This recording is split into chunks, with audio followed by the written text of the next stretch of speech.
Hello everybody and welcome back to my channel. This is going to be a video timeline of the timeline Sleuthie Goosie has put together about the Kiely Rodni case. Now, after listening to her appear on some panels, I really think that we should be paying more attention to this timeline.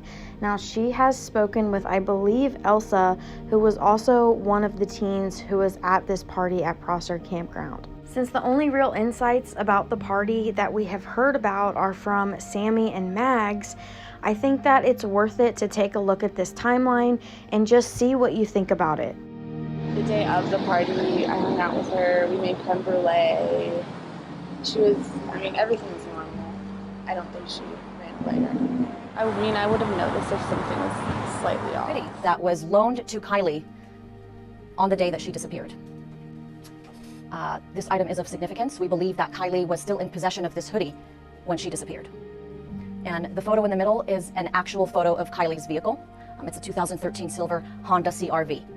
Photo on the very right. That is the last photo of Kiely Rodni. She was seen just hours before she went to that party at the Prosser Family Campground, hours before her disappearance. This photo signifies exactly what she was wearing hours before her disappearance. You can see she's wearing not a black tank top, but a black bodysuit. She's also wearing a black studded belt, green Dickies pants, and black Vans shoes.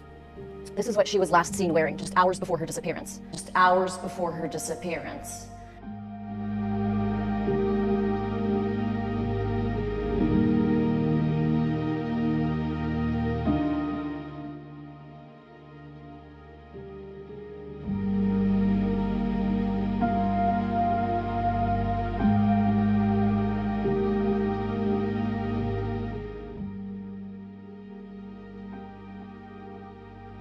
Within the only 10 minutes that I was there, I literally had a group of 5 guys try to come get me to take as many bong rips as I could, forcefully without my boyfriend present.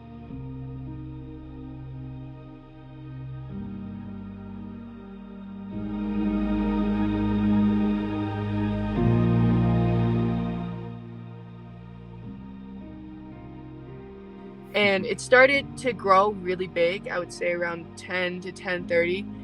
It just blew up. It was bigger than any party we've had in Truckee all year and for a lot of years.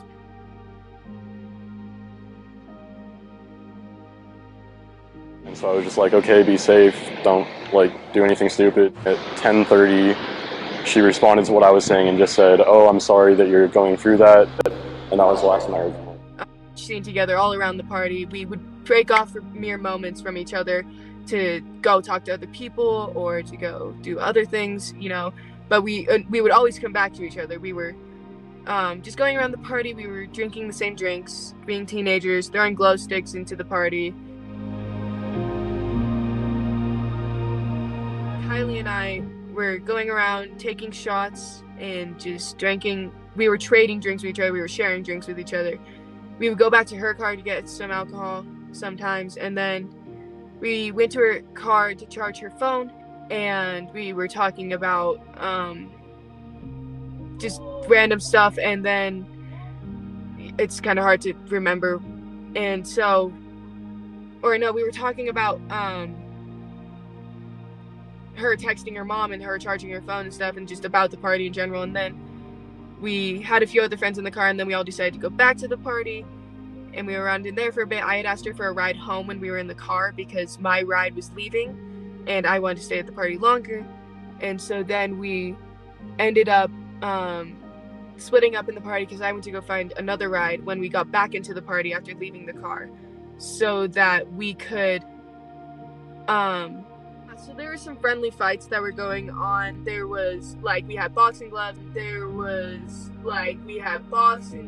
People were, trying to instigate. It wasn't anybody who had really any drama or anything. It was more just friendly fights to keep entertainment going. This happens at a lot of our parties. We just do it to have fun. And, just see who wins and who goes home with the title. Which I will candidly admit, people do end up getting in fights over who won, but not this time. This is your kids. These are the parties your kids are going to. we need answers. At 11:30, she told me that she was leaving in 45 minutes and going to be on her way home. She's so responsible. She always checks in.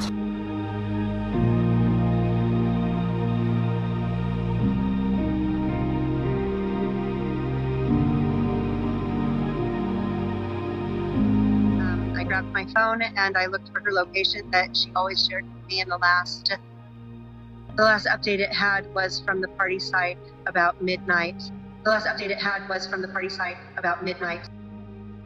Found her as I was leaving the party. I was making sure to find her to tell her that I had another ride home and that I loved her and I would say bye and for her to have fun at the party.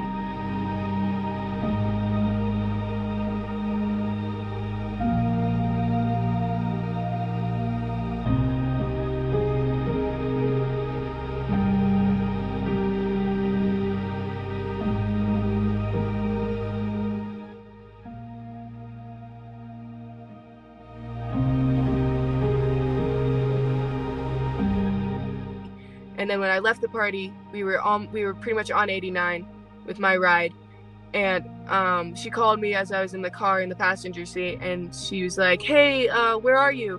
Do you still need a ride home?" And I was like, "No, I'm okay. Like, I'm in the car right now. I'm getting driven home now.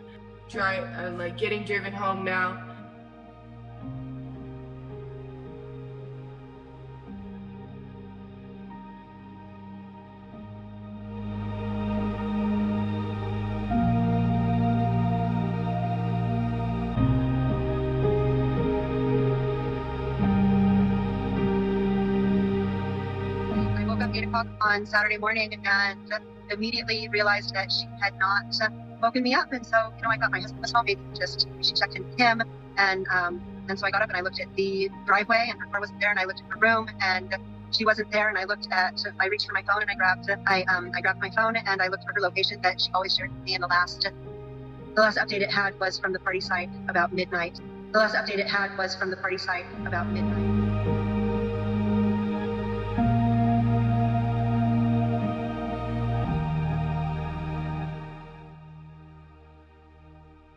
We've come together as a community here with our partners in Nevada County, the California Highway Patrol, the FBI, Truckee Police.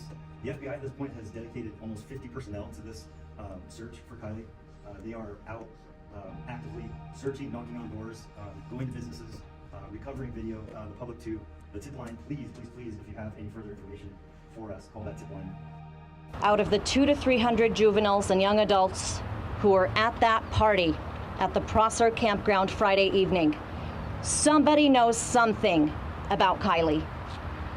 We're please urging and pleading with the community to please come forward. You will remain anonymous.